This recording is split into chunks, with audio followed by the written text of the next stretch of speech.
Olá, sejam todos muito bem-vindos a Management, Desenvolvimento e Psicologia. Meu nome é Rafael Domenciano.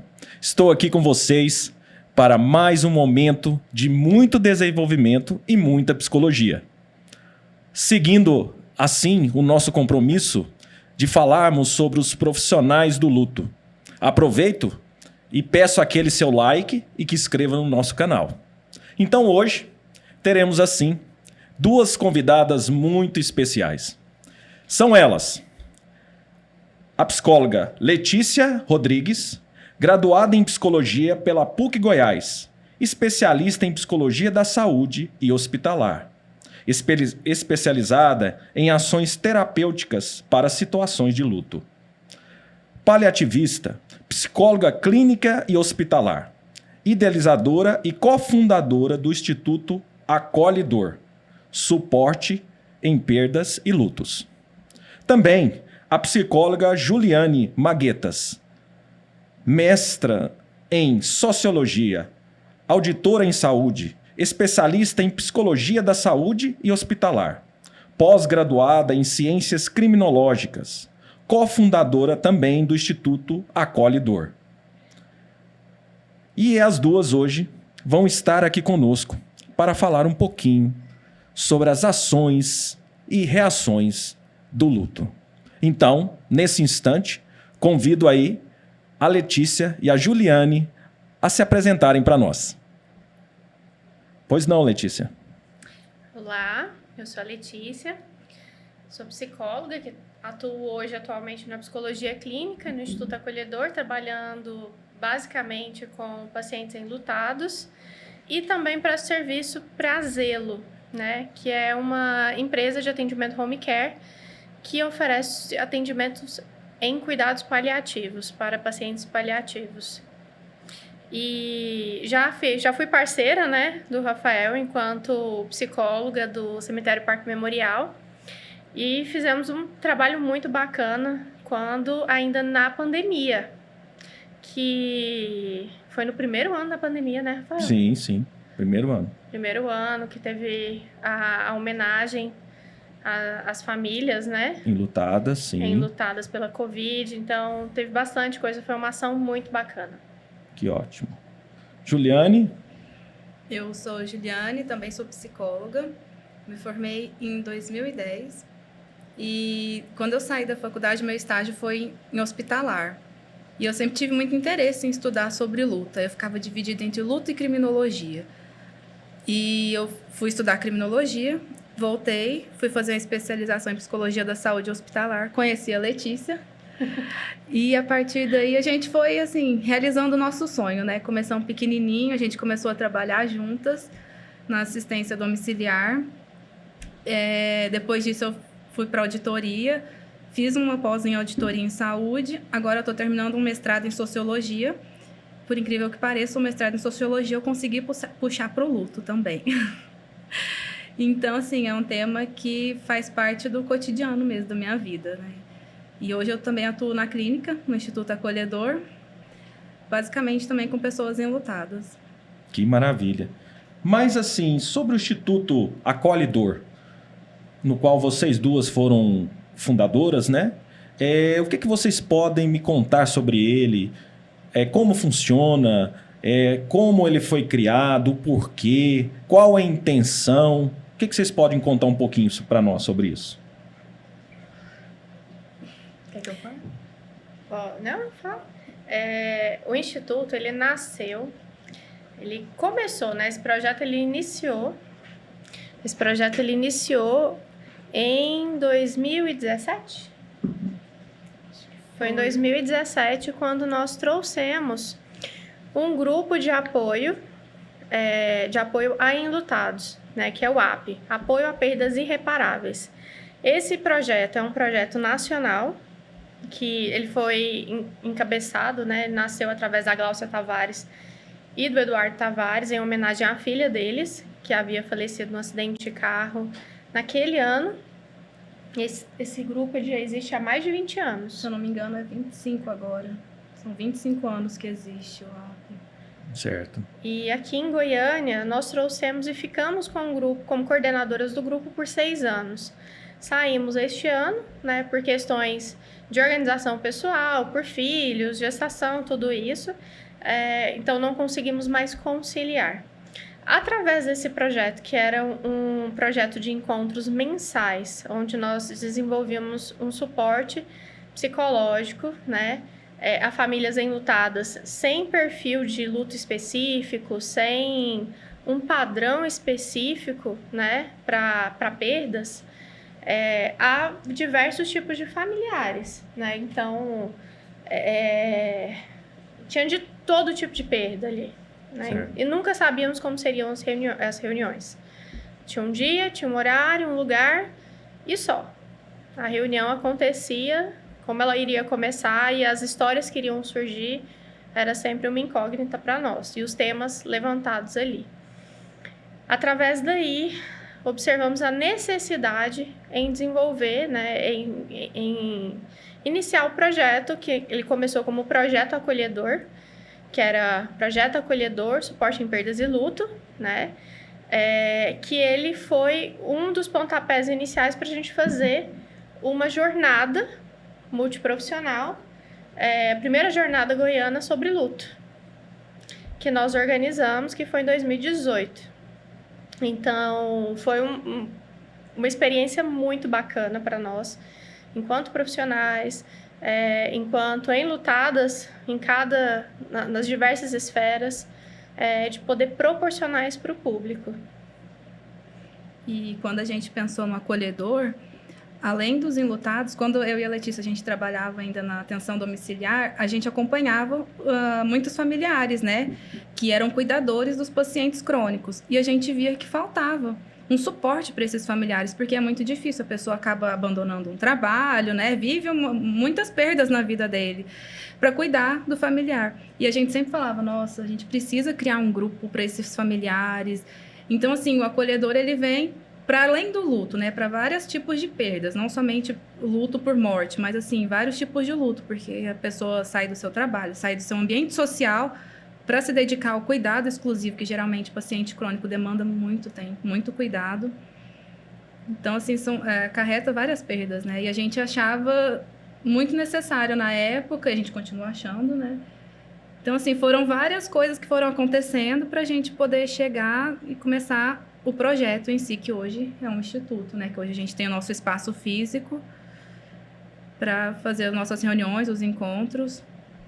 E esses 6 anos de reuniões de enlutados, assim, são fantásticas. A gente, das histórias que a gente escutou ali, é para a vida mesmo.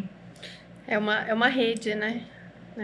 A Gláucia, ela sempre usou como uma rede, assim, de apoio, de acolhimento, de suporte mesmo, porque foram muitas pessoas que foram passando por nós, muitas famílias, e assim, muitos ficaram, outros foram, mas ficaram, saíram do grupo, mas permaneceram enquanto próximos a nós por querer permanecer, né? O grupo, ele iniciou com um formato de trocas, de ressignificação, resiliência. Hoje ele tem um perfil que é um pouco diferente, né? Que é um perfil um pouco mais sofrido, mais doloroso, mas pelo próprio perfil das histórias das pessoas que foram chegando, que estão chegando, a gente mantém o grupo de WhatsApp. Então, vai se moldando com o passar do tempo, né? Entendi. E vamos aprendendo e crescendo tudo juntos, assim, porque é de muito amor.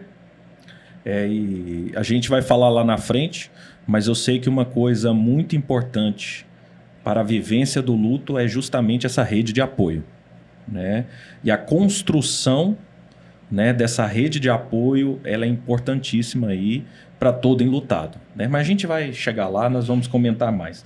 Mas eu queria perguntar para vocês que se dedicaram a essa área, a esses projetos, que trabalham com enlutados nas suas mais inúmeras situações, vocês já tiveram essa experiência do luto? E se vocês tiveram, vocês conseguem me falar O que mudou? Antes eu pensava assim, que o luto ele trabalhava dessa maneira, mas depois que eu passei, eu pude realmente ter uma nova visão. Queria que vocês comentassem para mim. Olha, assim, falar que não passou não tem jeito, né? Eu acho que todo mundo passa por perdas, principalmente depois dessa pandemia. Eu acho que ninguém passou batido nela, não. A gente aprendeu a viver com as nossas perdas dentro do grupo, sabe? O que mudou na nossa percepção, assim, não vou falar por mim, né? Não sei como que é a experiência da Letícia. O que eu vi é que eu fui muito mais empática comigo, de não me cobrar tanto, sabe? Porque as pessoas, às vezes, sofrem com a cobrança social, né? Não, mas você tem que ficar bem. No meu caso, eu tive uma perda gestacional, por exemplo. Uma das perdas, né, assim, da vida, né? Vou citar essa perda gestacional. E foi bem no momento que eu estava fazendo um evento aqui em Goiânia, que foi quando assinaram a Lei Gregório, que é a lei que institui no calendário da cidade, né, o dia da sensibilização à perda gestacional, neonatal e infantil. Isso foi uma grande conquista. Foi. Porque só quem passou por isso sabe o que é ter uma perda gestacional. Desculpa eu interromper, mas é que eu tenho que expressar o que eu vivi junto com a minha esposa, que a nossa primeira gestação, né, seria a nossa primeira filha. Ela realmente, infelizmente, nós tivemos a perda.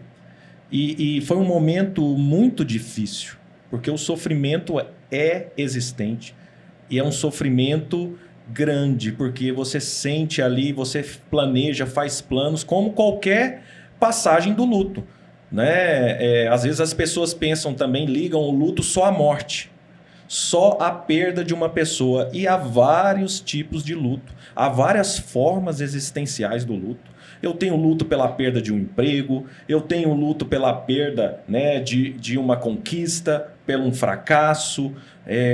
Então são inúmeros. E a perda gestacional, ela realmente traz um sofrimento muito grande para o casal. Eu vivi esse processo, a minha esposa também sofreu bastante. E o mais difícil para nós era que as pessoas, por incrível que pareçam, não valorizavam essa dor. Muitos falaram para nós, não, agora é só tentar outro. Esse nem chegou a nascer. Graças a Deus vocês têm a oportunidade de estar tentando, de começar de novo, como se menosprezando o nosso sentimento e a nossa dor. Então eu acredito que uma das vivências do luto é vivenciar esse sofrimento e não ser menosprezado, porque só a pessoa entende o que ela está passando e o que ela está sofrendo naquele instante. Não é isso, Juliana? Exatamente. E foi nessa questão que eu acho que desse conhecimento, né, da gente entender o que é um processo de luto, que me fez ter mais empatia comigo. Porque realmente as pessoas falam, não, mas eram 11 semanas, o que é isso? Nem tinha nascido, você nem tinha pego, não, é só até outro, você tenta de novo, não substitui, não tem como. E não deixa de ser menos sofrido porque tinha 11 semanas do que um bebê que tenha nascido, né? Vínculo a gente não mede, não tem tamanho isso, né? O amor que a gente sente, os planos que a gente faz, porque a gente lida com a perda física, com a perda de um filho idealizado, a gente lida com a perda porque o marido sofre, o outro filho sofre, né? No caso, eu tenho uma filha, e ela sofreu muito também. Então, assim, eu tive que lidar com várias perdas. E sim, eu ouvi todas essas coisas também. Mas o fato de eu ter esse conhecimento, de saber, né, que é esperado que as pessoas falem isso, porque ninguém quer lidar com o seu sofrimento. Então, assim, eu tive empatia comigo, eu vivi a minha dor, do mesmo jeito que doeu em mim também, eu acredito que tenha doído na Letícia, porque ela é companheira, né, de vida. Então... Madrinha. E assim, então a gente deixou viver o luto, sabe? A gente se expressa, isso, eu acho que essa é a diferença. Eu me permito sofrer, eu me permito expressar o que eu sinto. Porque se a gente acaba sendo, assim, soterrada por essas pressões sociais, né? Você tem que estar bem, não, mas segue em frente, tenta de novo, a gente acaba invisibilizando ainda mais a nossa dor. E isso dói demais. Com certeza. E aí, Letícia? Olha, uma das coisas mais difíceis que eu enfrentei foi porque as minhas perdas, elas foram, em sua maioria, perdas não reconhecidas. Perdas, o que nós chamamos, né, de perdas não sancionadas pela sociedade. Que foram os lutos que me atravessaram de forma muito direta, impactante, e que me paralisaram em muitos momentos. E ter essa consciência técnica, teórica disso, me fez ter os pés no chão, né? Tanto que quando eu fui até procurar a minha psicóloga, minha terapeuta, que é a Cristiane, eu falei: Cris, eu preciso começar um processo terapêutico agora, e é por um luto, mas é um luto por não morte. E eu preciso compreender isso. Eu preciso compreender isso porque eu preciso entender o que está acontecendo aqui dentro de mim, né? E isso é muito delicado, porque não é qualquer profissional que vai conseguir ter um manejo adequado disso. E a Cris é uma das poucas pessoas que tem formação aqui em Goiânia em luto também. E perdeu a Andréia, que é o filho da Ju, né? Como aconteceu, da forma como as coisas aconteceram, sem poder estar junto, porque a gente estava envolvida no evento, tinha hora que estava, mas não estava aquela preocupação, será que ela vai ficar bem fisicamente, porque emocionalmente é impossível, né? Então, vai acontecendo e de uma forma que vai te devastando. Meu último luto foi... Eu já perdi a avós, né? Meu primeiro namorado, ele morreu. Ele morreu, já vai fazer quase 20 anos. Já tem quase 20 anos. E foi muito difícil. Foi muito difícil porque eu não tinha compreensão de nada naquela época. Eu não tinha entendimento de nada. Na verdade, tem mais de 20 anos, fazendo o cálculo rápido aqui. Então, quando você é tão jovem, eu tinha 17 anos, né? E tão jovem, sem experiência, sem entender nada do que estava acontecendo direito, né? Primeiro ano ali na faculdade, primeiro semestre na faculdade, ser atravessada. Havia 6 meses que a gente tinha terminado. E muitas pessoas, algumas pessoas tinham me pedido ajuda para ajudá-lo. E aí eu falava: como que eu vou ajudar? Como que eu ajudo alguém que não me pediu ajuda? Então tem tudo aquilo, né? Então eu tentei me aproximar, tentei ajudar e não consegui, né? E ele infelizmente morreu. E ele morreu e deixou uma lacuna, assim. Primeiro namorado, primeiro relacionamento por 3 anos, a gente namorou por 3 anos, tinha pouquíssimo tempo que havia terminado. E aí, de repente, ele morre. E você fica ali: o que eu faço? Para onde eu vou? Né? Sem saber se pode chorar, se pode sofrer, porque o que você escuta é basicamente o que um pai e uma mãe que perdeu uma gestação escuta. Calma, você tá nova, você vai encontrar alguém, né? Você vai ter um novo relacionamento. Só que naquela hora ali tá tudo tão dolorido, tudo tão intenso, que você não tem essa compreensão. Você não sabe para que lado que você vai. E eu só fui ter essa compreensão depois de muitos anos.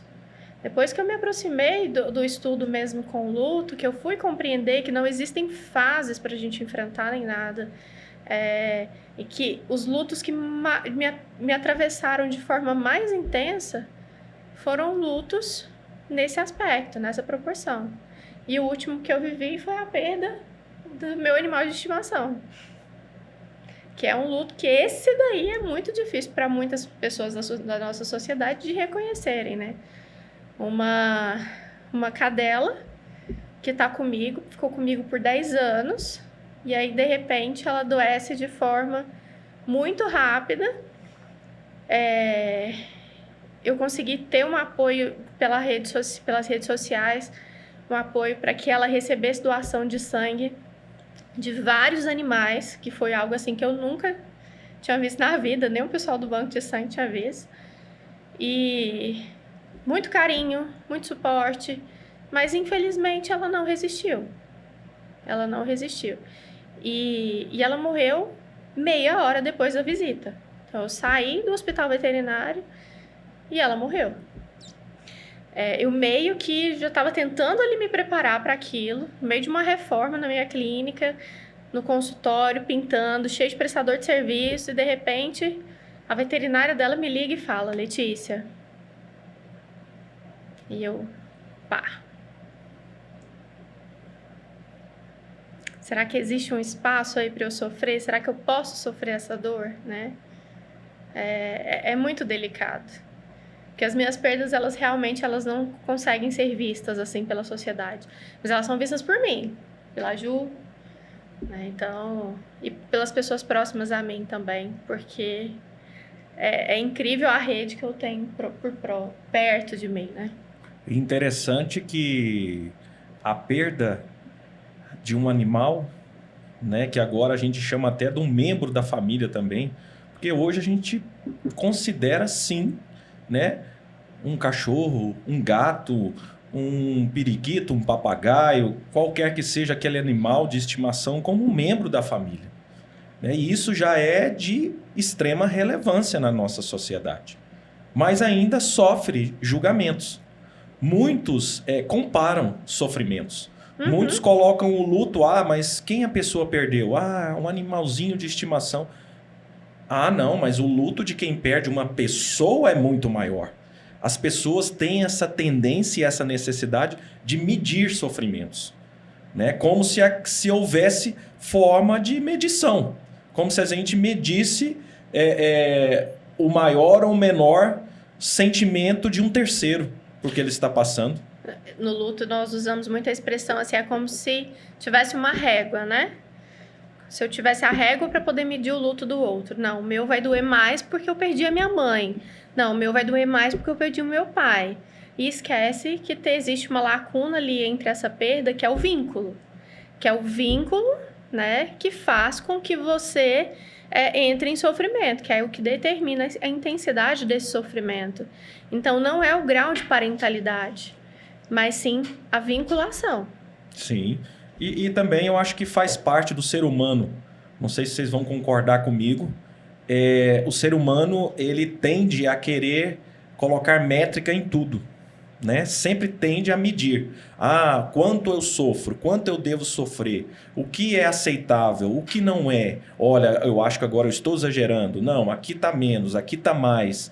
E esquece de deixar sentir a emoção e viver com aquilo, né? Transparecer os sentimentos, as emoções. Sempre há uma preocupação a mais do que deve ser feito, como deve ser conduzido, e assim atrapalha a sua total recuperação, assim ele deixa ser julgado por outras pessoas, assim ele subestima o seu próprio sofrimento, né? E causa vários transtornos, causa assim vários gatilhos, né? Que a pessoa pode achar que está tudo bem, né? Eu sei de casos aí que a pessoa, só de chegar, você está bem, né?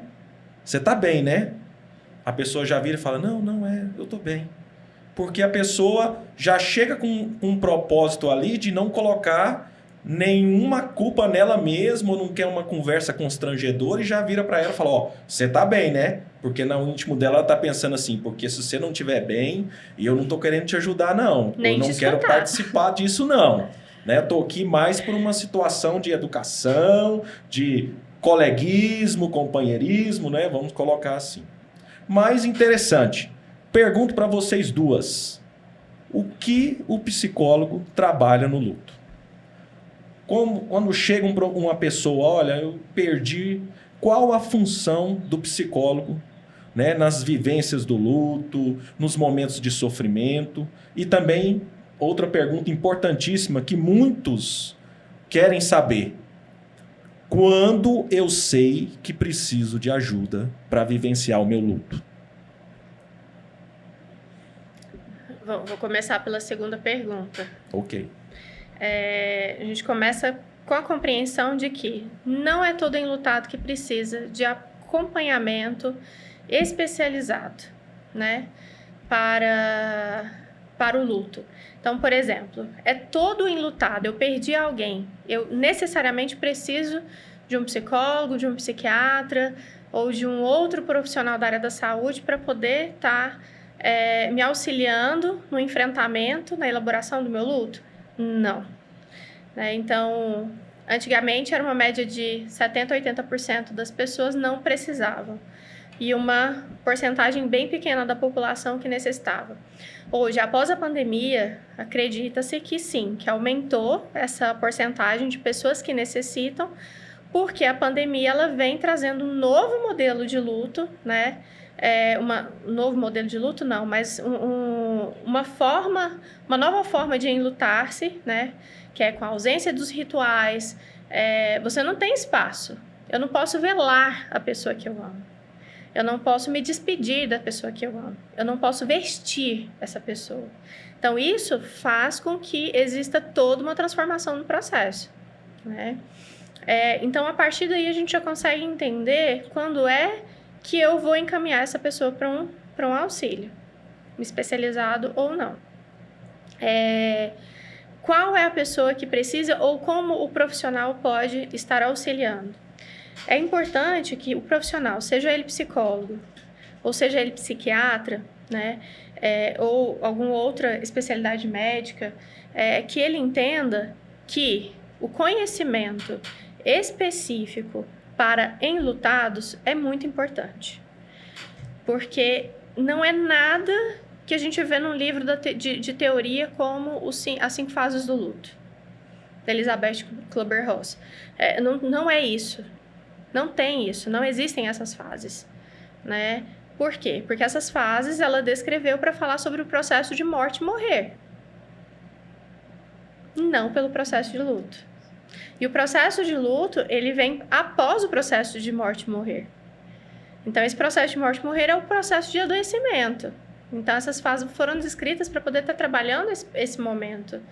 Luto vem depois, né? Ele pode vir antes também, como uma forma de luto antecipatório, mas geralmente ele vem depois. E quando ele vem antes? Diagnóstico de alguma doença que ameaça a continuidade da vida. Seja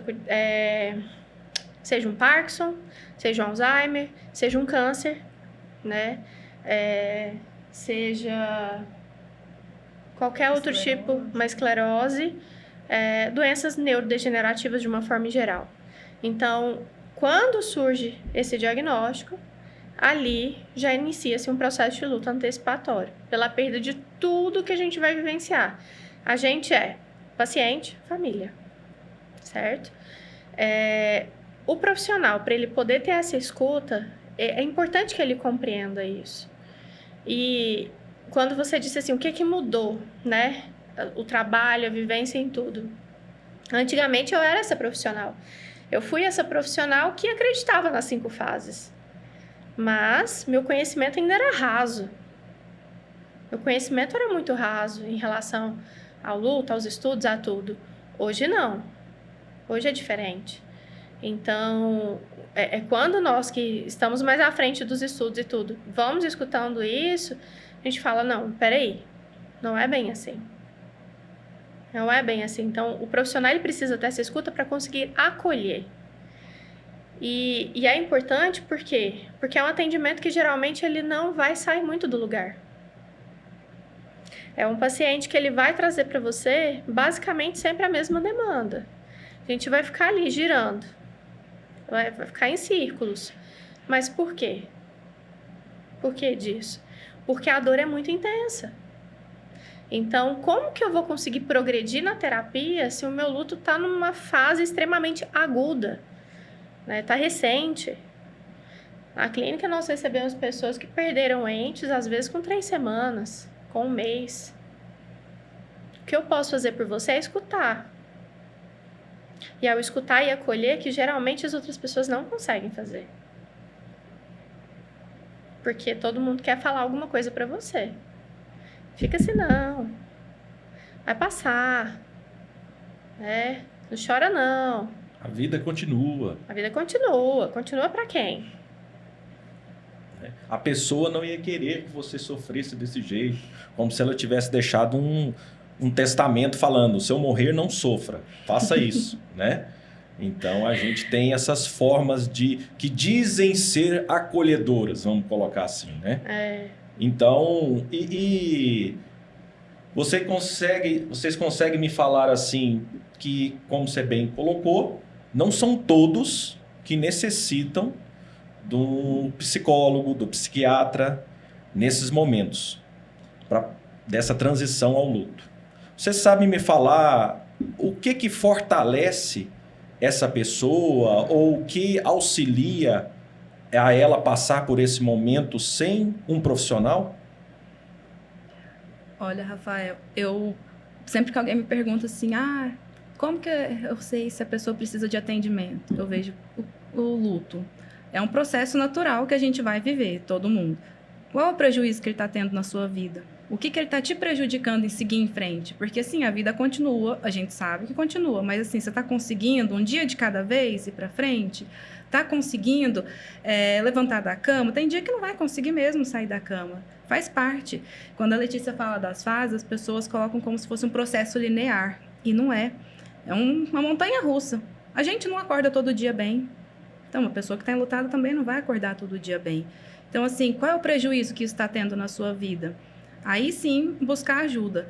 Quando ela fala também sobre os profissionais da saúde, é muito importante porque, às vezes, a gente recebe pessoas que, durante muito tempo, tomaram medicamentos e meio que isso escondeu essa possibilidade de sofrer, porque ninguém quer sofrer. Olha como que é a nossa sociedade hoje. A gente vive assim muito de aparência, de estar feliz, de estar no Instagram, tudo bem, todo mundo sorrindo. Ninguém quer lidar com sofrimento, tanto que, igual você trouxe, a pessoa te pergunta, tudo bem, né? Porque se você falar, não tá tudo bem, vamos sentar e conversar, a pessoa não vai querer te ouvir.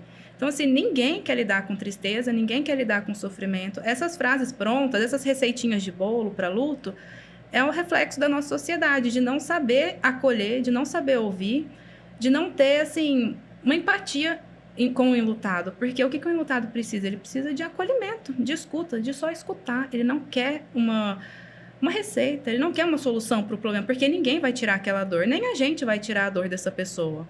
A dor dessa pessoa, assim, seria injusto eu falar, meu Deus, eu vou tirar a sua dor. É injusto eu tirar, porque essa dor é o quê? É o amor que essa pessoa tem. Então, tá doendo sim. Se eu tirar essa dor, eu vou tirar o amor, eu vou tirar a história de vida dessa pessoa. Então, assim, vai doer porque tem um vínculo muito forte. Inclusive, tem o Parks, né? Fala que o preço da dor que a gente vive no luto é o preço do amor que a gente tem pela pessoa. Então, assim, é sempre proporcional. Então, não vamos tirar a dor de ninguém. Eu acho que o que a pessoa tem que pensar, o que realmente é difícil a gente falar assim, não, vou sofrer. A gente se permitir sofrer não é simples. A gente não quer lidar com dor. A gente só quer não sentir. Não quer sentir dor, não quer sentir...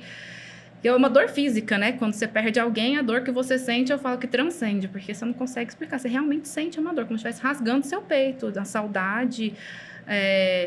Tudo que você sente é físico mesmo, ela existe, aquela dor existe. Então, assim, ninguém quer viver isso. Sim. Então, é difícil a gente se permitir viver.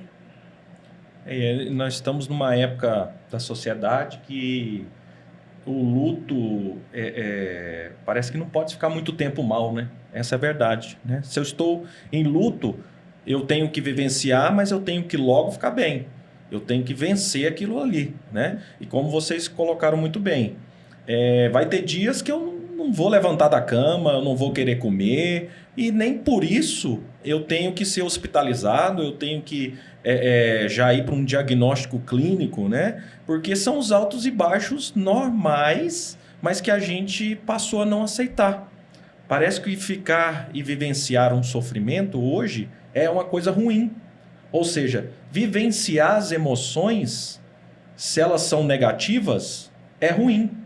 Sendo que são emoções. Se são emoções, sejam elas boas, ruins, positivas ou negativas, eu tenho que saber vivenciá-las. Faz parte do meu ser, do meu eu. Não tem como eu me negativar, né, naquele processo ali. Não, isso eu não posso viver, isso eu não posso sentir. Né? A gente vê muito isso. E até com profissionais. É igual falar para vocês assim, olha, vocês são profissionais do luto. Se vocês perderem alguém, vocês não podem sofrer. Ou senão, vocês são profissionais do luto. Vocês têm que estar preparados para perder alguém. Como que se prepara para perder uma pessoa? né? Muitos falam, não, fulano foi, mas eu já estava preparado. Gente, como se prepara para perder alguém que você ama? Não existe ainda esse mecanismo, essa ferramenta para eu simplesmente desvincular de quem eu amo. Eu sofro pelo namoro, eu sofro pelo um relacionamento, eu sofro porque roubaram meu carro, eu sofro porque perdi minha empresa. Eu não vou sofrer perdendo uma pessoa que eu amo, eu nunca mais vou poder encostar nela, eu nunca mais vou poder escutar a voz real dela, eu nunca mais vou poder ter novos sentimentos com ela, que eu acredito que seja um dos temores de quem é enlutado. Meu Deus, eu vou esquecer essa pessoa. Eu não vou mais poder tocar, vai passar um tempo, eu não vou mais me lembrar dessa pessoa. Então, a gente não se lembra disso, mas é real. Quem perde uma pessoa querida sofre pelo simples sentimento de que, meu Deus, eu não vou mais vivenciar aquilo e eu vou esquecer dessa pessoa. Daqui 10 anos, será que eu vou lembrar que ela existiu na minha vida? Isso não pode acontecer e eu fico temeroso com aquele processo. É isso aí? Uhum. Só faltou uma palavra, que essa é uma palavra que todos usam, né? Todos, assim, é muito, mas a maior parte da sociedade utiliza essa palavra, que é: você precisa superar. Sim. Porque tudo é superável, né? Na tudo nossa vida. Superável. Você precisa superar. Não, cara, já passou 3 meses. Já passou 6 meses, já passou 1 ano. Até hoje você tá aí chorando e tal. Vamos, né? E assim, uma coisa que é muito importante: eu supero a perda de um namoro, o término de um casamento, de um relacionamento. Eu supero o fato de ter saído de um trabalho que eu gosto muito, né? Eu supero a mudança de cidade, a mudança de casa, por uma questão financeira, né? Qualquer alguma outra coisa. Mas a morte de alguém, a gente não supera. Não tem como superar a morte de um filho. Não tem como superar a morte de um companheiro de vida, de uma companheira, né? Do pai, da mãe. E isso você não supera. Isso você entende, você elabora, você enfrenta, né? O que é o luto? É um processo de transição psicossocial, onde você vai transitar em meio a toda a dor, em toda a intensidade e instabilidade que causa, né, nesse atravessamento no seu ser, para que você consiga, então, elaborar e ressignificar essas perdas. Porque a perda, ela te coloca numa posição de quebra. Então, você vai ter uma quebra no seu mundo presumido. Então, você tem todo mundo ali. É um mundo que você tem com aquela pessoa, que você criou as expectativas. Como, por exemplo, se vocês me permitem, né? Os filhos. Então, são filhos. É uma gestação muito desejada. Muitas das vezes é planejada, outra não. Mas é desejada, é um filho desejado, é um filho amado, que já tem planos, né? Os filhos mais velhos, ou se é o primeiro, existe todo um planejamento. E, de repente, ausência de batimentos cardíacos, né? Que é só isso. Dependendo do profissional que vai fazer seu exame, é só isso que ele vai dizer a você. Não consigo identificar batimentos cardíacos. Mas peraí, isso para mim não é um feto, isso para mim é um bebê, né? Então, isso é uma quebra do seu mundo presumido. E agora, como é que vai ser daqui para frente? Será que eu quero tornar isso público? Será que eu não quero? Porque vão me mandar superar. E eu não vou superar. Eu vou entender. Eu vou tentar compreender. Eu vou enfrentar e vou elaborar. Mas superar, não. Até porque aquilo não sai de mim mais, né? Essas experiências de luto, elas nos constroem. Gosto até de falar isso, que tudo que você vai vivenciando de forma variável pelo luto, seja o luto de pessoas, seja o luto de acontecimentos ou de ações, aquilo também te constrói como pessoa. Porque você sempre vai ter aquele sentimento, aquela lembrança, não importa o momento. Por isso que não há superação. Há vivência, né? E até vamos colocar uma aceitação, né? Ali momentânea do processo para eu conseguir conviver com aquilo, né? Essa é a verdade. Eu vou conviver com aquilo para sempre na nossa vida. Eu trouxe aqui para vocês, para a gente comentar, uma reportagem aqui essa semana. Não sei se vocês chegaram a ler, mas olha só. Portuguesa de 70 anos que morou com o cadáver do pai por 15 anos, vestia com pijamas e disfarçava com cheiro de alvejante. Então, para a gente ver o apego que nós temos das pessoas queridas, né? O que vocês têm para me falar sobre isso? Sobre a gente chegar a um ponto em que eu não consigo realmente desvincular desse processo. E não só emocional, mas físico. Porque a portuguesa teve que manter ali a pessoa junto dela por 15 anos, né? Presencialmente, com o corpo deteriorando, todo aquele processo lá cadavérico, né? Mas mantinha, né? Sabia dos odores até, comprava alvejante, ou seja, tinha a percepção do processo, sabia o que poderia acontecer, mas vestia o pijaminha.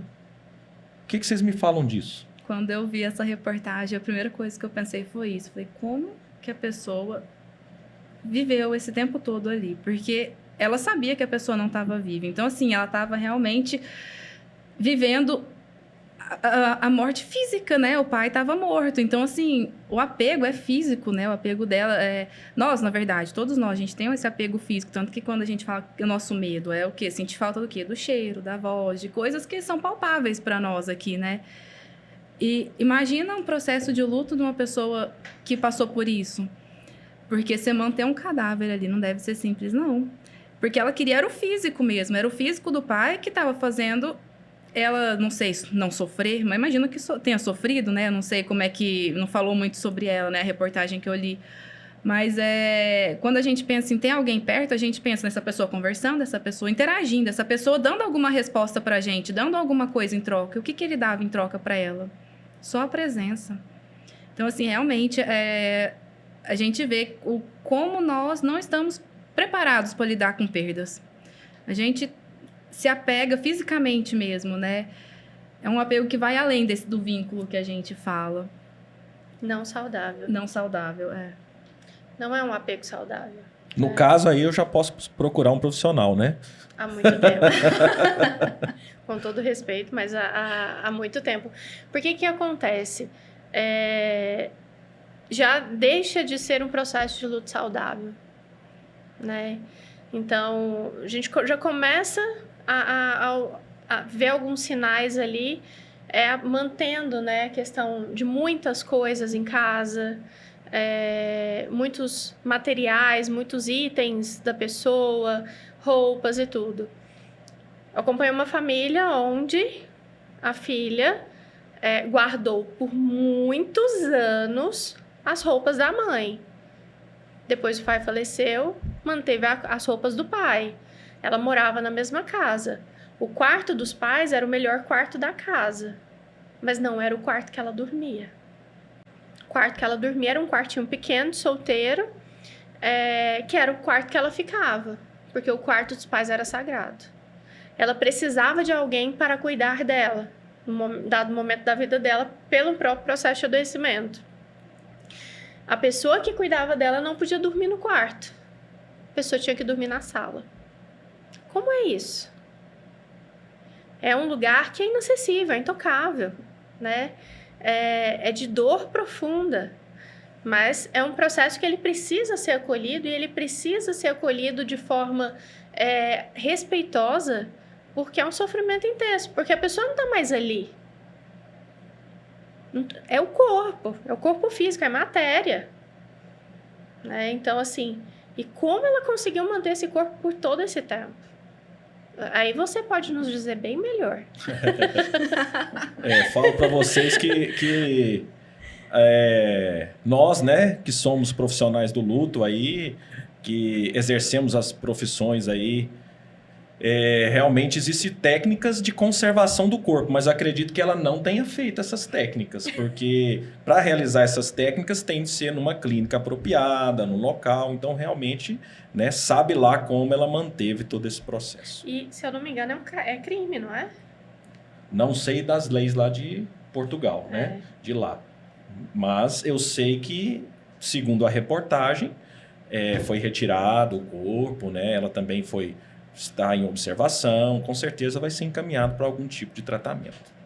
Mas me fala, o que vocês, como profissionais dessa área, podem falar que vocês aprenderam que todas as pessoas deveriam também ter esse conhecimento, ou essa tirada, esse slide de pensamentos que vocês adquiriram trabalhando com as pessoas do luto? Olha, eu gosto muito de lembrar as pessoas que a gente precisa falar sobre morte. É estranho? A Letícia já me olhou aqui. Inclusive, quando nós fizemos a jornada aqui em Goiânia, que a gente foi em busca de patrocínio, as pessoas achavam meio macabro. Falaram, nossa, vocês vão fazer um evento para falar de morte? Eu falei, né? Muitos lugares não se interessaram, não tiveram nenhum interesse na proposta, né, do tema. Depois nós realizamos alguns jantares, como é que é? Jantar, a morte no jantar. Era um jantar que era para falar sobre morte.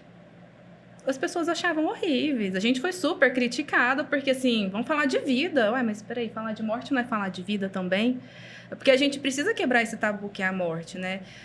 Se a gente for pensar historicamente, antigamente, as pessoas aceitavam a morte, era uma coisa natural. Aí, conforme foi evoluindo, né, saneamento básico, tudo, a morte foi saindo de um lugar, agora a gente tem todo um processo, né? E então, a gente precisa se aproximar. Nossa, vamos morrer. A única certeza que a gente tem é essa. Qualquer um de nós aqui. Eu acho, né? Não sei se tem alguém que vai passar, não sei. Mas, assim, é uma coisa comum, todo mundo vai passar por isso. E a gente precisa falar sobre isso. E tem muitas famílias que não falam. E você não falar, você não dar abertura para isso, é muito complicado, porque não vai te impossibilitar de sofrer. Na verdade, o que a gente percebeu nos jantares é que quando a gente fala, ela se torna menos pesada. Não é um tema triste, porque a gente está falando da vida, está falando de como que nós vamos querer aproveitar o tempo que a gente tem aqui, que a gente nem sabe quanto tempo é. Então, assim, desmistificar que falar de morte atrai morte, que falar de luta é só falar de sofrimento. Cara, as nossas reuniões lá de enlutados, o que prevalece é o quê? O amor. Era um amor. Uma coisa assim, que eu falo que tem pessoas que participavam das reuniões, que participaram quase 6 anos com a gente. Eu nunca conheci o familiar que faleceu, mas é como se eu conhecesse. É como se eu visse, se eu vejo alguma coisa, eu lembro e falo, nossa, olha, isso aqui é a cara de tal pessoa. E eu nunca nem vi a pessoa, eu nunca conheci, nunca conversei. Mas de tanto ouvir as histórias, é como se ela também fizesse parte de mim, fizesse parte da minha história. Tem aquele filme, eu só sei o nome dele em espanhol, é Viva a Vida, como é que chama em português? Viva la Vida. Esse daí. A Vida é uma festa. Eles falam que a gente só morre de verdade quando a última pessoa que lembra da gente morre. Então, assim, quando a gente é esquecido. E como que a gente é esquecido? Se a gente não transmite essa memória. Então, a gente falar sobre as pessoas que morreram, falar sobre os nossos antepassados, é o que? É propagar essa memória. Eu acho isso muito importante. Então, assim, a gente cria histórias com essas pessoas. Então, não é que elas deixam de existir, elas continuam existindo. Então, assim, é desmistificar o tabu mesmo, é a gente falar abertamente sobre isso. E começar a falar em qualquer idade. Então, suas filhas, né? Perdem um animal de estimação ou algum familiar próximo, são atravessadas por alguma perda. O que eu faço? Filha, aconteceu isso, isso e isso. Vai ter um velório e vai ter um sepultamento. Você quer ir? A criança tem que ter o direito de escolher. Ela precisa saber o que é e ter o poder de escolha para decidir se ela quer ou não quer estar ali naquele momento. Né? Então, hoje é muito assim, não, é criança, não vai entender. Entende. Na verdade, a criança compreende muito melhor o processo de vida e morte do que o adulto, né? Então, eu lembro da filha da Ju, a Noemi, ela se referindo ao irmão. A gente ria e chorava ao mesmo tempo, porque ela levava com toda a inocência de uma criança, mas já compreendendo o que era vida e morte. A Noemi, nos 7 anos de vida dela, ela já passou por várias perdas, né? Então... Desde animal ao irmão idealizado, né? Porque ele não chegou a nascer, mas na cabeça dela era uma expectativa imensa para esse irmão. Que ela adoeceu quando ela soube. Ela falava assim, que não queria um irmão que virasse anjo, ela queria um irmão aqui.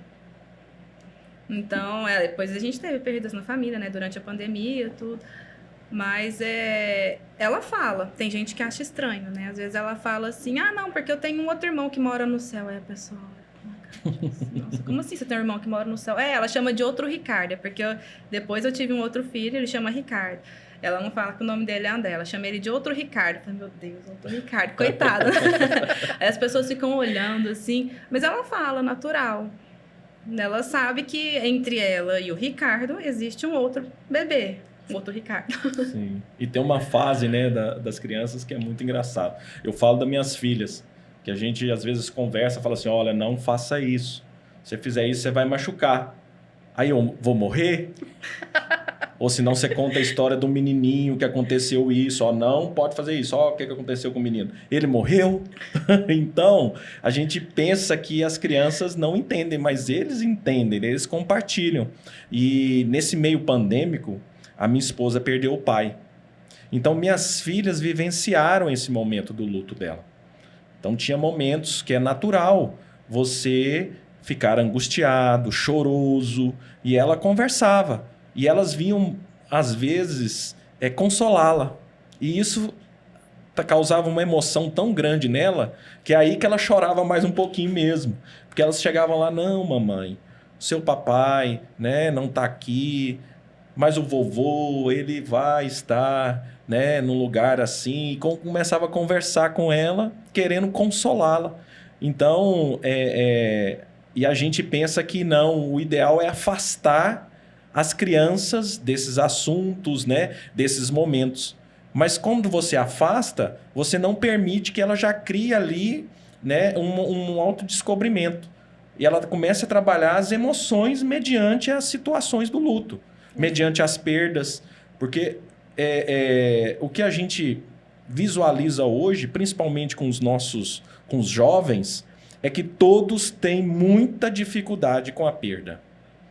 Todos estão com uma grande dificuldade da perda. A perda de relacionamento, a perda de uma formação, a perda de qualquer item, seja ele psicológico, seja ele físico. Parece que eles não foram... eles têm tanto pouco contato com a perda que aquele sofrimento, seja ele menor ou maior, ele causa ali uma situação de desequilíbrio emocional muito grande. Justamente por isso, por não participar das situações, por os pais que sempre querem protegê-los. Na verdade, essa proteção ela é ilusória, porque eu vou protegê-los dos sentimentos que a vida, que é natural da nossa vida. Perder as coisas é natural. Tudo que a gente tem, na verdade, a gente pode perder. Essa é a verdade. Eu sei que muitos não aceitam e nós temos dificuldades com isso. Eu tenho dificuldade com isso e acredito que todos têm. Tudo que eu tenho eu posso perder. Mas eu não quero pensar nisso. Eu quero continuar tendo. Seja o amor da minha família, seja os meus familiares, né? Seja as pessoas, amigos, pessoas próximas, bens, cargos, seja o que for que eu considero ali meu ou de minha posse, eu não quero perder, né? Essa é a minha dificuldade de trabalhar, né, no íntimo, e que é uma dificuldade de todos nós. E quanto menos é um exercício, né? É igual a musculatura. Eu quero ficar forte, eu vou para academia. Eu quero ter um corpo diferente, sarado, eu quero ter músculo, eu tenho que ir treinando. Aí eu começo a treinar um mês, se eu for me olhar no espelho, nada mudou. Começo 6 meses, ainda não consigo enxergar. Aí depois, com um tempo, com 1 ano assíduo, trabalhando, eu começo a enxergar os primeiros detalhes. As mesmas coisas são as nossas emoções, o nosso fortalecimento emocional. Segue o mesmo raciocínio. Só que a gente quer mudança para ontem. A gente quer transformação diária. E a transformação diária, ela é um passinho de formiga.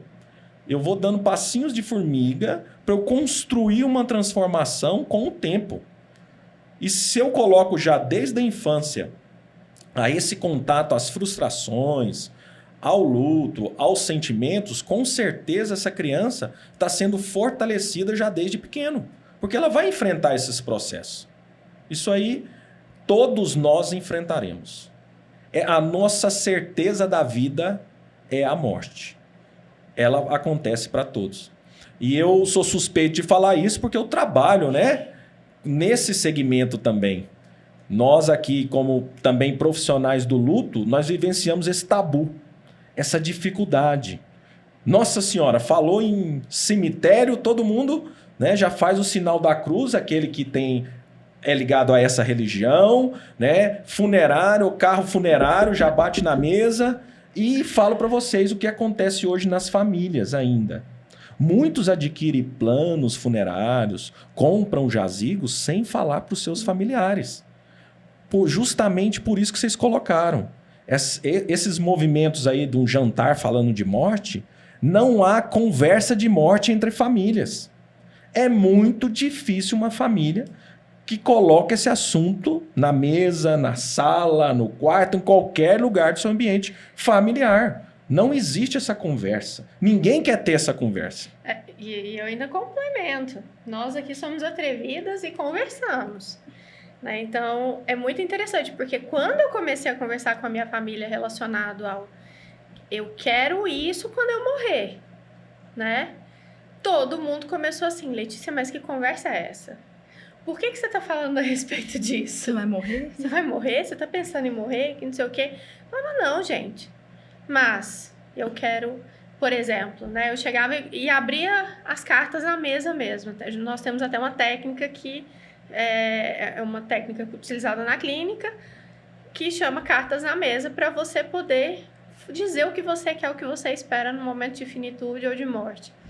Então, eu sempre falei assim nas reuniões. Olha, eu quero ser cremado, não quero velório longo, tá? Pode chorar, pode jogar no chão, mas vai ter um monte de gente lá olhando e falando assim, Então, dá aquela coisa, aquela leveza, né? E eu venho de uma família muito católica. E eu chego nessa minha família muito católica e falo, eu não quero missa de 7º dia. Eu não quero. Eu não quero uma missa cheia de pessoas que eu não conheço, que eu nunca vi na vida, participando, né, com todo o respeito à religião, à religiosidade e tudo, mas não é uma coisa que eu quero pra mim. Então, o que você quer, Letícia? Reúne esse povo todo e vai falar de mim. Coloca lá vinho, cerveja, café, água, comida porque eu gosto de comer, coloca bebida porque eu gosto de beber, e aí vocês vão falar de mim. Vai reunir, vai contar história, vai falar mal, vai falar bem. Porque essa é uma forma... Esse, na verdade, é um movimento que os americanos fazem, né? Que é um memorial. Então, é o que eu espero. Porque isso vai ter muito mais a minha cara, né? Então, é o que faz sentido. A Ju também, de vez em quando, puxa isso que a família dela traz. E nós vamos tendo essa quebra. Então, eu não quero ser enterrada, eu quero ser cremada. Mas por quê? Porque eu não quero que ninguém fique saindo das suas casas para se sentir ali na obrigação, ou no eu não estou cuidando da sepultura, eu não estou cuidando. Eu não estou mais ali. Eu estou aqui em você. Eu estou dentro do seu coração. Né? Então, eu quero que você guarde essas memórias. Sim. E quando nós falamos isso para nossa família, você já ajuda. O que a família vai fazer com você? Ou vai fazer com suas memórias, vai fazer com suas coisas, com seus bens, seus pertences que ficam, né? Então, qual que é o direcionamento disso? Sim. E com certeza nós vamos criando também brechas para as próximas gerações irem rompendo esses tabus. Porque eu acredito que minhas filhas, pelo menos, elas vão lidar melhor com esse processo. Porque já desde pequeno, elas já têm um contato. Né? Minha filha já falou na escola, não, o que os pais, né, tem um dia de falar o que os pais fazem. Minha filha chegou e falou assim, não, meu pai cuida de gente morrida. Então, lá na escolinha delas, elas já sabem que o pai da Rafaela e da Marcela cuida de gente morrida. E eu não falei nada para ela. Ela mesmo, observando, vendo as nossas conversas, fez esse raciocínio da cabecinha dela. Então, ou seja, eu acredito muito no futuro. Então, é o nosso trabalho no presente, criando as expectativas para o nosso futuro, vivenciando e rompendo esses tabus de hoje. Porque é mais difícil eu falar, às vezes, com as pessoas mais velhas do que com os mais jovens. Essa é a nossa realidade. Mas acaba que até os mais velhos vão acompanhando, vão ligando, vão, né, também colocando presente. Tem, lógico, aquelas dificuldades. Não, que conversa é essa? O que você está falando disso, né? Na minha família, como a gente já trabalha nesse segmento, a gente está ligado a esses processos da perda, né? Pelo cemitério, pela funerária, é mais fácil. Mas mesmo assim, ainda tem as suas dificuldades. Uhum. Né? Então, os profissionais desse trabalho do luto, né, para vender aí as prevenções, igual você comentou aí, eu quero um velório que falem de mim, que seja como um evento, um momento ali de festejo até, né? Vamos colocar, que vencie, que podem chorar, que pode ter um momento de tristeza, mas que façam a sua homenagem. E o que você queria que fosse a sua homenagem? Eu queria que fosse com uma boa comida, com uma boa bebida, com música, com dança, né? E mesmo nesses rituais, vai haver sofrimento, sem problema, mas é a sua homenagem. Então, fora, principalmente na cultura americana, isso já existe. As pessoas já preparam o seu funeral. As pessoas já conversam sobre isso. As pessoas deixam até discursos prontos. Aqui, nós começamos a introduzir esses processos aqui, mas ainda há uma resistência. Porque é um tabu. Porque o tabu ainda é muito grande. Né? A pessoa fala que, não, eu vou criar o meu discurso, eu vou fazer todo um processo, meu Deus, e amanhã? Será que eu não estou atraindo isso para mim? Não, né? Quando um agente funerário entra dentro de um lar para vender um plano funerário, as pessoas, meu Deus, depois tem gente que deve até bater um bom ar, alguma coisa lá assim, fazer uma reza, né? Tudo mais, para tirar ali a vibração, todo um processo, porque eles acham que isso atrai. E tem uma estudiosa que fala o seguinte, que eu acho muito interessante. Como falar de sexo não engravida, falar de morte não mata ninguém. Então podem ficar tranquilos. Converse sobre a morte. É necessário para o nosso crescimento, para o nosso desenvolvimento. Preparados nós nunca estaremos, mas poderemos passar pelo processo de forma mais amena. Né? De forma mais... Não vou falar tranquilo, porque não é tranquilidade. Né? Não, essa palavra... eu tive um luto tranquilo. Eu acho que não existe luto tranquilo. Né? Porque você terá altos e baixos. Afinal, você está perdendo algo que você ama. Só é tranquilo quando você é muito distante de você e você não tinha tanto amor. Essa é a realidade. E o que te faz ficar distante ou ser distante é o vínculo. Sim. Se é um vínculo fragilizado ou se não é um vínculo tão próximo, né? Esse vínculo ele não vai trazer um sofrimento, uma dor tão intensa, porque é fragilizado. Agora, se é uma pessoa que eu estou ali convivendo diariamente, todos os dias, que eu tenho uma boa relação, é outra coisa. Não se compara. Com certeza. Não se compara. E é interessante também que muitas vezes, assim, a gente já presenciou, né, algum familiar que se cobra estar enlutado, porque não se enlutou da forma socialmente aceita. Tipo assim, mas eu devia estar sofrendo mais. Por que eu não estou sofrendo? Por que eu não estou chorando? Mas, tipo, onde está escrito que você tem que estar chorando? Que você tem que estar sofrendo dessa forma? Então, assim, a gente tem todo Não que tem uma lidar receita, com toda essa né? desconstrução, não sabe? tem Que as receita. pessoas acreditam do que é o sofrimento. Ai, nossa, mas no velório, a mulher dele nem chorou, você viu? Então, Nossa, olha lá, já tá saindo de casa. e isso de conversar sobre a morte é muito interessante, porque a gente vê isso também quando acontece casos onde tem doação de órgão, que a família não sabe o que é o desejo da pessoa. Cara, como que você não sabe qual é o desejo do seu familiar? A gente precisa conversar sobre isso, porque você vai estar salvando outras vidas, você pode modificar o futuro de muita gente. Então, é importante conversar. Não vai atrair mesmo, não tem problema. Eu gosto de contar, assim, a Letícia acha engraçado, que eu cresci numa casa ao lado do cemitério. Então, para mim, sempre foi muito tranquilo o cemitério. Morte, adoro passear em cemitério. Por onde eu vou, adoro conhecer cemitério.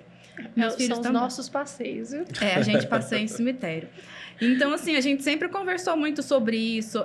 A gente ainda brinca, né? Lá em casa, com meus pais, falam, não, quando eu morrer, não quero isso, eu quero aquilo. Eu falo igual a Letícia, eu quero que seja uma comemoração à minha vida, o que eu vivi. Então, assim, não pode ficar triste, pode, mas assim, não vamos ficar, né? Achar que, meu Deus, tadinha, morreu. Não, foi descansar ali, ó.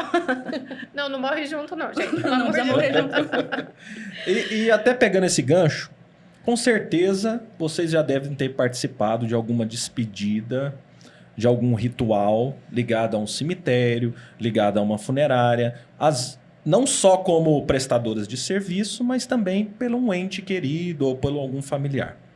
Então, dessa experiência que vocês já tiveram, eu pergunto para vocês, se vocês pudessem modificar algum processo, se vocês pudessem acrescentar alguma coisa no ritual, no atendimento, na vivência, o que seria? Que pergunta difícil. Nossa. Pode ser também pela fala de algum enlutado que já comentou para vocês. Como profissionais, eu acho que se tivesse vivenciado, se pudesse ter feito isso, essa ação, né? Se pudesse ter demonstrado alguma empatia maior nesse campo. Eu vou falar a respeito do ponto de vista profissional, tá? Como psicólogo hospitalar, eu, infelizmente, presenciei muitas despedidas. Muitas famílias se despedindo de pessoas muito amadas ou pessoas não tão amadas assim, né? E um movimento que ele sempre foi meu, que é algo da Letícia profissional, né? Que é tentar entender, compreender qual que é a necessidade da família. Porque quem vai ficar e vai suportar essa dor é a família, é o familiar. Então, buscar compreender isso e buscar entender o que faz sentido para esse familiar, tentando atender ali minimamente, né? É o que eu sempre busquei fazer. E por muitas vezes me colocando numa situação delicada enquanto profissional, criando um certo, às vezes até uma certa animosidade ali com a equipe, né? Por conta de, fulano, vamos tentar fazer essa visita fora do horário? Vamos tentar fazer isso? Deixa eu fazer uma chamada de vídeo, né? Deixa eu fazer tal coisa. Vamos trazer um alimento para esse paciente? Porque a gente já sabe, a gente está vendo a evolução, está vendo que não é uma evolução, um prognóstico favorável à vida, né? Vamos tentar fazer isso? Então, eu sou essa profissional que vai tentando pegar as lacunas e meio que tentar trazer a família para perto no meio de que bom que ele pôde realizar esse desejo. Então eu resumo assim que você está querendo dizer que é se mostrar preocupado e valorizar aquela pessoa que faleceu perante a família. Com todo o respeito que tem. Então, se você realmente, como você colocou, se você mostrou essa empatia para a família, que você procurou oferecer o de melhor que você poderia oferecer para amenizar algum sofrimento, para tratar de algum desejo, você mostra ali que a sua preocupação, a sua intenção de fazer um pouquinho a mais do que o profissional simplesmente entrega. Seria isso? Isso. A questão da comida é algo que eu sempre trago, porque o alimento, para a pessoa que está ali num processo de terminalidade, né, é algo muito significativo. E para a família também. Eu lembro de um senhor que eu atendi no hospital, e esse senhor, a esposa não ia visitar, eles não tinham filhos, a esposa não ia visitar porque ela é muito idosa, né, e dependia de outras pessoas para poder levar, não conseguia ir sozinha, e ele ficou internado.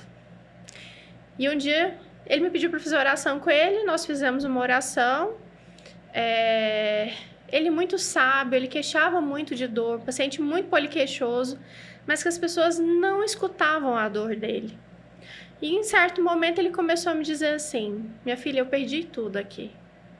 E eu perdi aquilo que eu tinha de mais precioso, eu perdi a minha dignidade.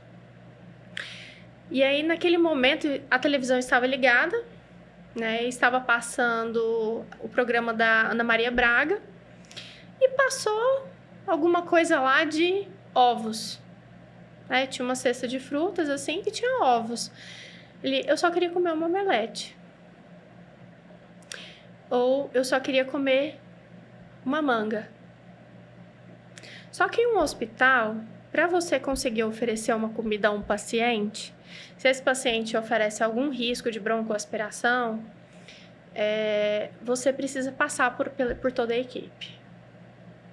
Então, eu levei a fruta, eu pedi a omelete para a equipe responsável pela nutrição e levei a fruta, solicitando que a fruta fosse ofertada. E aí eu falei, eu trouxe a fruta da minha casa, será que nós podemos lavar e oferecer a ele? Não foi feito. Aquilo me doeu muito, muito mesmo. Esse paciente ele teve uma piora, foi para UTI e faleceu. O meu sentimento de indignação e de raiva era tamanho que eu falava, gente, é uma manga. Se você vai morrer, se a gente já sabe que você vai morrer, dá a manga. Né? Então, qual que é o problema? Então, é buscar oferecer isso para a pessoa. Tentar trazer essa dignidade. Tanto para quem está ali, olhando, né, para a morte, e tanto para a família.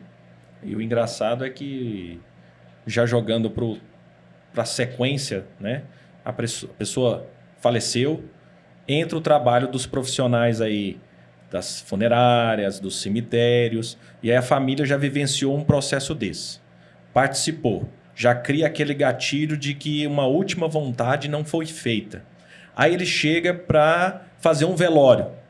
Chega no velório e fala assim, olha, eu queria uma alimentação aqui diferente. Não, nós não podemos oferecer. Não, nós não temos. Sem saber, né?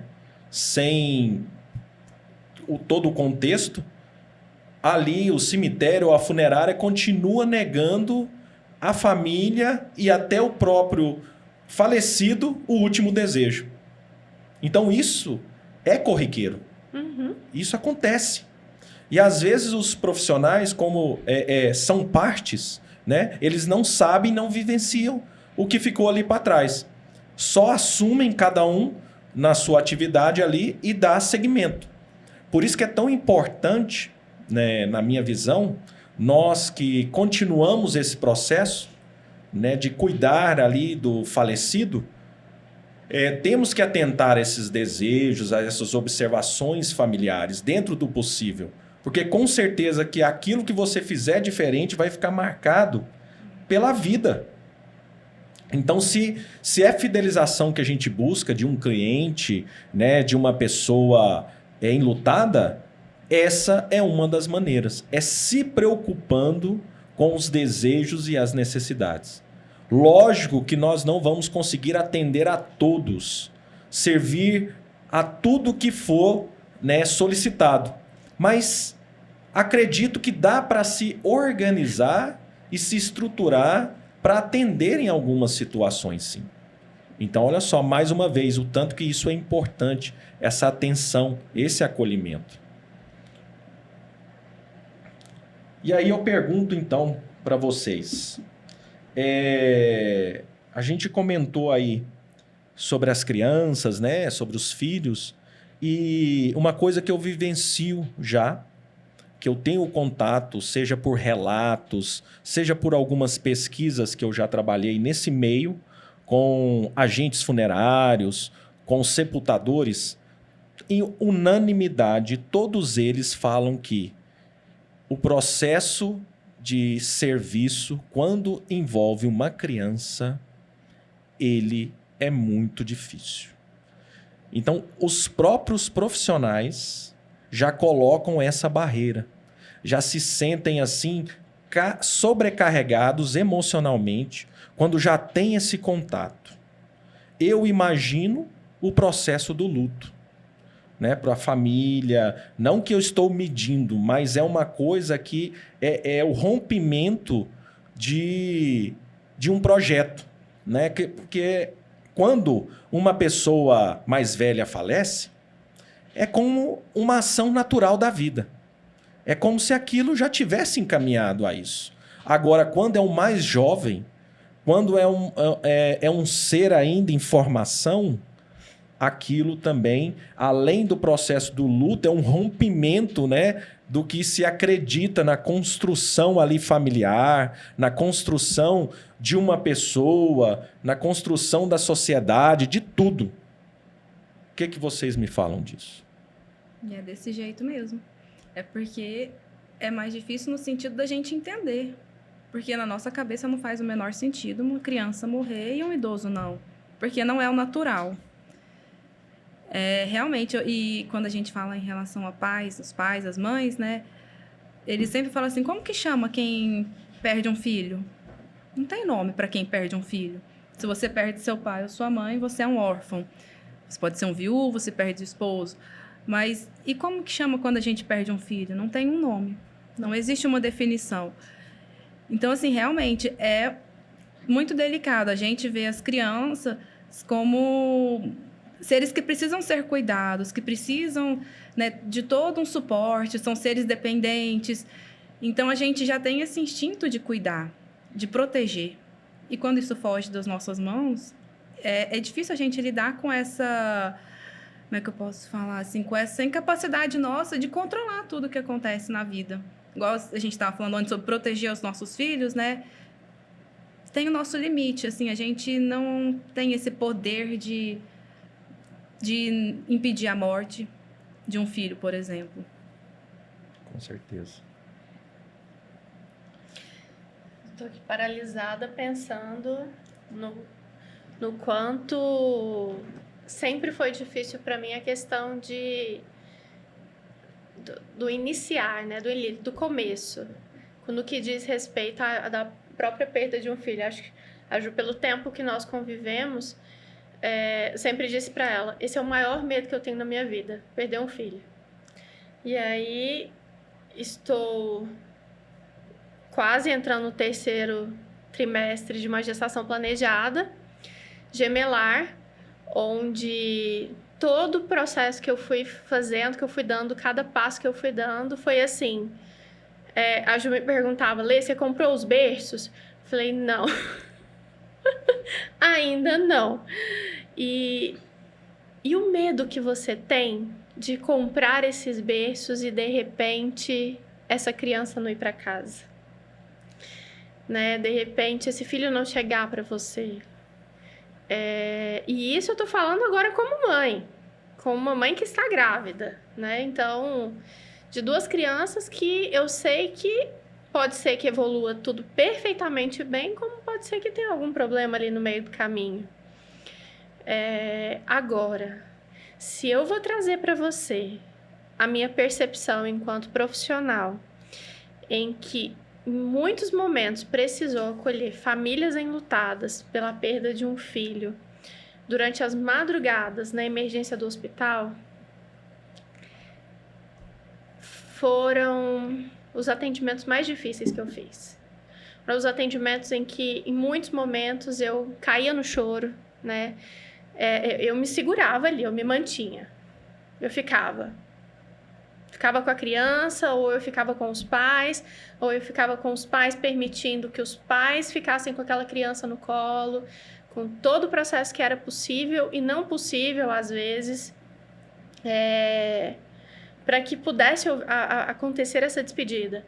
Mas era o momento em que finalizava o atendimento, eu precisava sentar, eu precisava respirar e eu precisava de alguém que me acolhesse. Porque aquilo me desmontava, me desestruturava de uma forma assim que não tinha como. A ponto de, em um desses momentos, né, eu me ver numa reflexão falando assim, eu não estudei para isso. Eu não suporto ver uma mãe se despedindo de um filho desta forma. Não por esse motivo. Né? Então, acompanhar, presenciar, né? Estar ao lado de uma mãe onde pede, desliga, né? Desliga a ventilação mecânica, no caso de uma morte encefálica, com ela no meu colo. Eu quero que o último respiro dela seja aqui no meu colo. Isso é inexplicável. É inexplicável. E a mãe te pediu uma foto. E você ter todo a forma, assim, de você olhar e falar assim, eu não vou tirar uma foto qualquer. Ela quer a última foto com a filha no colo. Não pode ser uma foto qualquer. Tem que ser uma foto sensível. Né? E tem que ser uma foto que retrate essa criança, retrate esse amor de uma forma muito sensível. Eu tô ali com eles. Eu tô ali fazendo isso. Mas o que fica comigo depois que eu saio ali daquele momento é algo que eu não sei colocar em palavras. Eu não sei. Sim. Eu fiz um estágio dentro de um hospital oncológico na pediatria. E realmente, você presenciar os pais, uma mãe, geralmente mãe, né? Que quem acompanha mais os filhos mesmo no tratamento é a mãe. É, assim, inexplicável, é devastador. Porque a gente, na época, nem tinha filho. Imagina hoje, né? Você presenciar uma cena assim, é uma dor que é palpável. A dor que ela sente ali é palpável, porque não é natural. A gente não está pronto. A gente nunca vai estar pronto para perder ninguém, muito menos um filho. Com certeza. Eu acho que é muito importante nós comentarmos que todos que ligam, os profissionais que trabalham com o luto, que cuidam, né, dos enlutados, seja em qualquer área, que tenham esse acolhimento, que tenham essa visão de acolher as pessoas. Porque é um sofrimento muito grande perder uma pessoa querida. E se essa pessoa querida é um filho, uma filha, uma pessoa que muitos ali depositaram tantas esperanças, depositaram ali e projetaram ser a continuidade do seu legado, a continuidade do seu ser. Então, muitos sonhos e planejamentos que são despedaçados. E às vezes, nós que trabalhamos aí com cemitérios, funerárias, planos, a gente esquece um pouco dessa situação. Porque quando a família chega para nós, ela já vivenciou tudo isso que foi relatado aqui. A pessoa já sofreu bastante. E quando ela chega nas nossas empresas, no qual ela conta também com nossos serviços, se nós não tivermos essa preocupação de continuar o acolhimento, ou até de oferecer ali o acolhimento que eles não tiveram na UTI, que eles não tiveram nos outros locais. Eu vivenciei também um processo que, graças a Deus, foi de sucesso com uma das minhas filhas, mas eu passei por uma situação difícil, que foi ter a minha filha com 1 ano, antes de completar 1 ano de idade na UTI. Então, é um sofrimento familiar muito desgastante. É um sofrimento que nos deixa desequilibrados. E não há nada que nos prepara para isso. Por máximo que eu tenha contato com o sofrimento alheio, trabalho no meio, tenho minhas crenças religiosas, mesmo assim, naquele instante, eu até me emociono porque a gente vivencia de novo. Então, é muito difícil. E olha que, graças a Deus, eu tenho minha filha comigo. Aí eu falo para vocês, quantos não têm o seu filho, a sua filha com ele nesse instante? Com a sua família, com a sua esposa? Quantos perderam? E às vezes chegaram num processo da despedida, não foram acolhidos da melhor maneira. Então aquilo, nós temos a responsabilidade como profissionais do luto de acolher essas pessoas. E a oportunidade é única, ela não volta mais. Não há reparação. Se eu cometer um erro nesse processo, já foi. Não tem nada que eu repare. Não tem valor financeiro, não tem dedicação, não tem atenção, não tem educação, não tem nada que repare a falta de acolhimento no problema que foi vivenciado. Então, isso tem que ser a nossa meta. Vivenciar, acolher, entender, lembrar que aquele que chega ali, ele já vivenciou muita dor e sofrimento. Eu ali tenho que ser uma pessoa que auxilia, não que bate de frente também. Porque a pessoa em luto, ela vai chorar, ela vai se desestabilizar, ela vai sofrer, ela vai ficar nervosa, ela vai se esbravejar. E eu, se escolhi trabalhar nessa profissão, se escolhi ser um profissional nesse meio, eu tenho que tentar filtrar e acolher. Isso é o que eu penso. E às vezes pode parecer assim que, nossa, a gente está sempre falando sobre humanização. Parece uma palavra tão simples, mas é tão difícil. Dentro de instituições, dentro de tantos protocolos que tem que seguir, vou falar uma experiência minha, né, no caso. A gente está sempre organizando a semana de sensibilização à perda gestacional, neonatal e infantil. E nós trazemos profissionais para palestrar e tal. E a gente trouxe uma fotógrafa que trabalha em sala de parto em casos de bebê com uma pouca perspectiva de vida, né, fora do útero, ou então em casos de natimorto. As pessoas achavam um horror. Tanto assim que a gente já atendeu muitas mães e pais, né, que passaram pela perda, o bebê nasceu sem vida e não teve uma oportunidade de despedir. Cara, é uma coisa tão simples. É o filho dessa pessoa, oferece para ela. Às vezes a mulher está ali numa condição de vulnerabilidade, ela não tem condição de tomar uma decisão, de pensar no futuro, de pensar, nossa, um dia eu vou querer ver. Então, assim, conversa, acolhe. É muito importante a gente capacitar esses profissionais. Eu, enquanto profissional, entendo que realmente é difícil a gente lidar com perda, a gente lidar com morte de paciente. Para a equipe médica também deve ser muito difícil você pensar na perda, né? Que eles são feitos para salvar, não para perder um paciente. Mas, assim, é que a morte foge da nossa mão, não tem como. Então, um gesto simples, como a Letícia falou, né? De deixar a mãe pegar a filha, tirar a foto. É uma lembrança e é uma coisa, assim, que pode ser tão benéfica para ela no futuro, de lidar com esse luto, nesse processo de elaboração.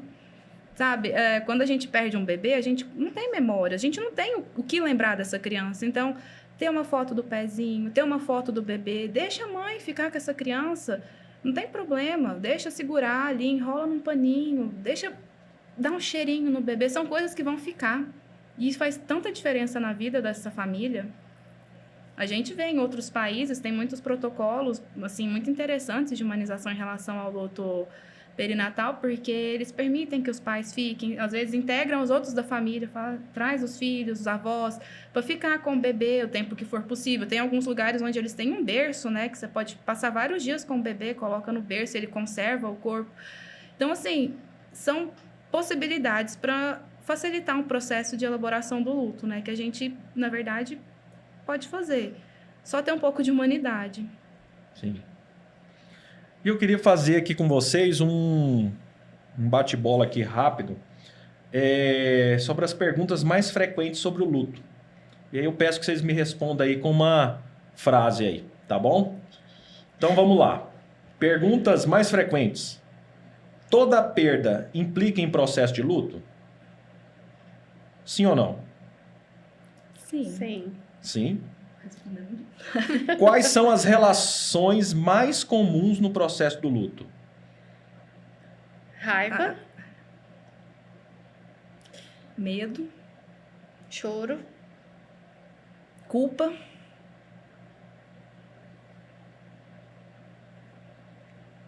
Quando o luto termina? nunca. não.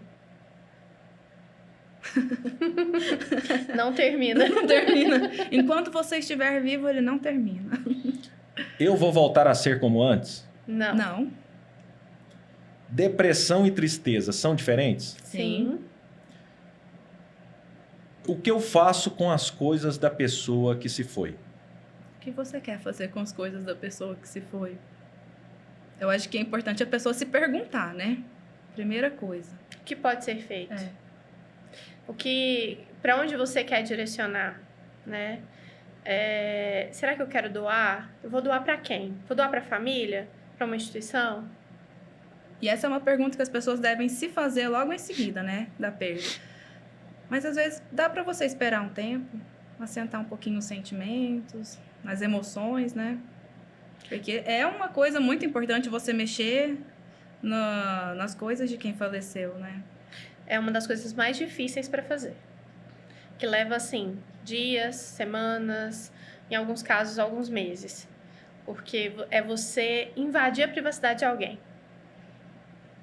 Separar, colocar em caixas, mexer em documentos, mexer em papéis. Então, assim, é como se fosse... Encontrar coisas que você não estava esperando, né? Uhum.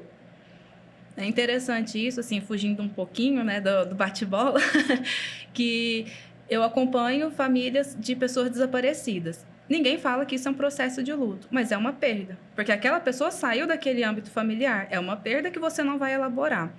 Quando eu comecei a estudar, me interessou muito exatamente por ser um processo de luto, ele não é reconhecido, porque como que você vai sim lutar por alguém que está desaparecido? Você não sabe nem se está morto. Geralmente a gente liga luto à morte, né? E eu ficava pensando, como que é para essa mãe? Eu falo mãe porque a maioria das pessoas que eu tenho contato são mães. Tem mães que por 20, 30 anos vão guardar as coisas do filho, porque não tem como você elaborar esse luto. É um luto que ele vai ficar congelado. Existe um termo que chama perda ambígua, porque ela é uma perda que ela vai estar sempre ali. Você não vai entrar num processo, você não vai enterrar, você não vai falar assim, não, agora eu estou elaborando a perda. Não, como que você vai elaborar? Ele não chega a ser um luto complicado quando a gente fala que essa pessoa vive nesse sofrimento por muitos anos, porque a pessoa... ela não consegue elaborar o luto não por uma questão dela, por uma incapacidade emocional dela, mas sim por questões externas, porque não depende dela. Não é permitido que ela elabore esse luto porque ela não sabe o paradeiro desse filho, por exemplo. Então, elas também têm muita dificuldade em mexer nas coisas do filho ou do esposo, né, do irmão, de quem quer que seja desaparecido.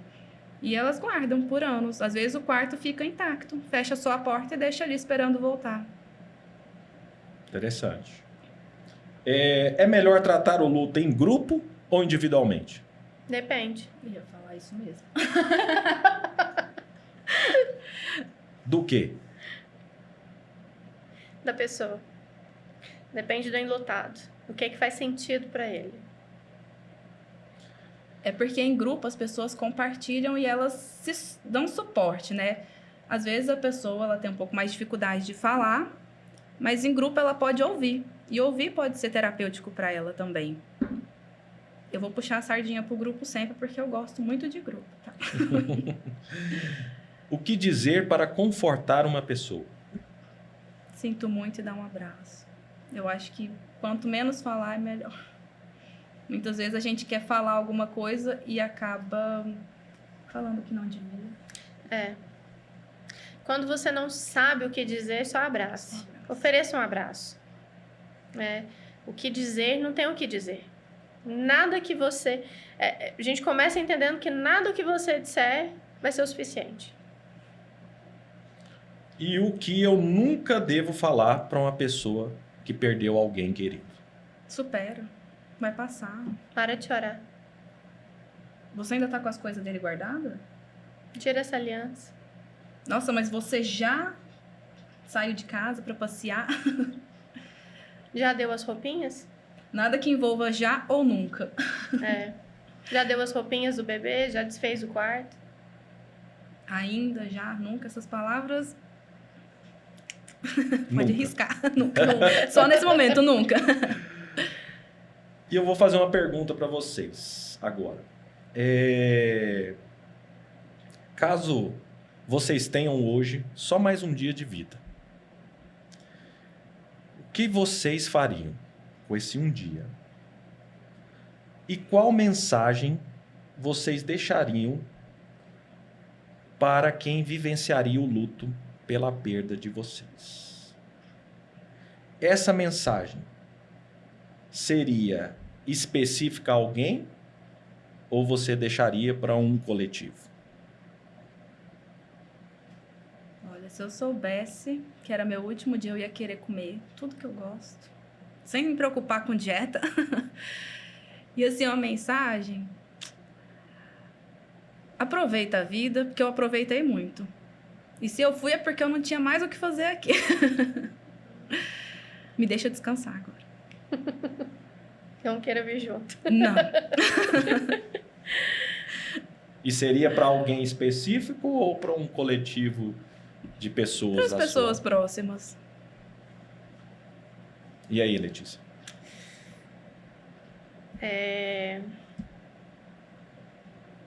Se fosse meu último dia, eu estaria com a minha avó. Eu ia querer estar no colo dela, nos braços dela, conversando com ela, escutando tudo que ela tem para me dizer, como sempre. Um cachorro do lado, porque tem que ter. Pode ter comida, pode ter bebida, pode ter o que quiser, mas eu quero ela. Para quem ficar, uma mensagem de uma forma muito para todos, né? Me perdoe se eu fiz algo de ruim para você, ou que te machucou.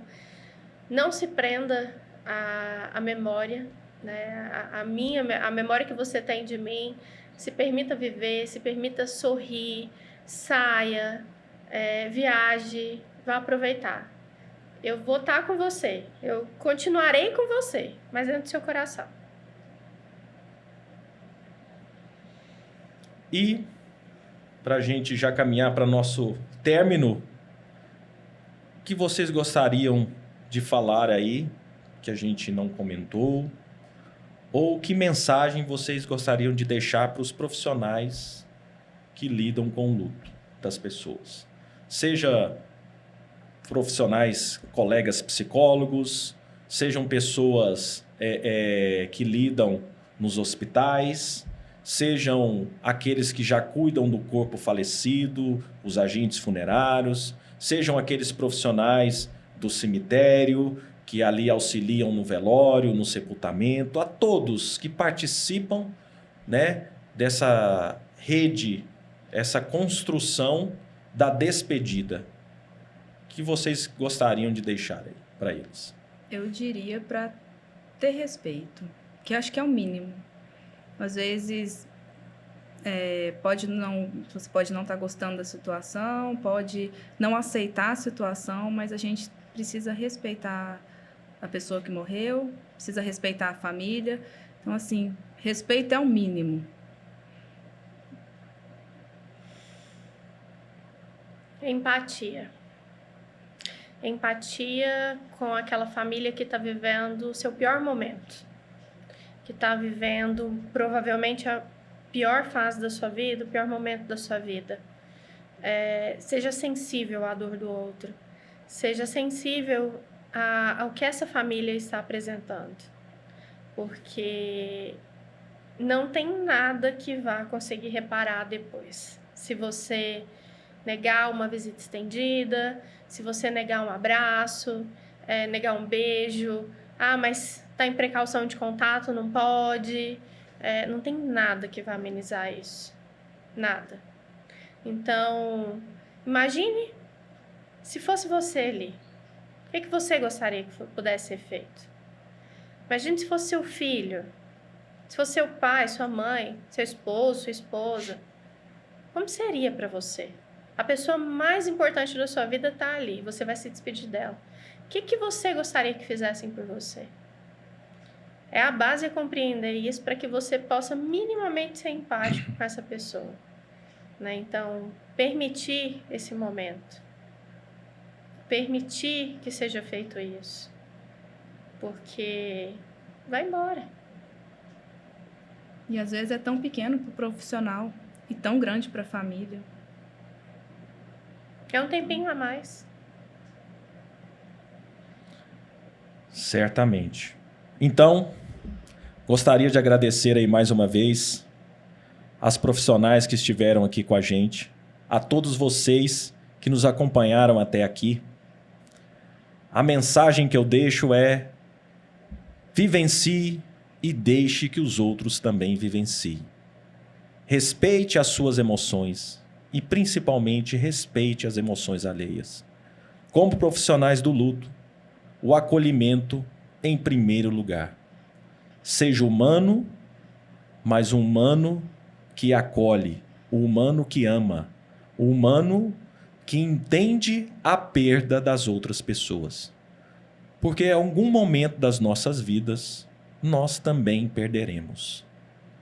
E se não for eu que perco ali, com certeza é uma pessoa próxima ou até distante que está perdendo e precisa de um acolhimento.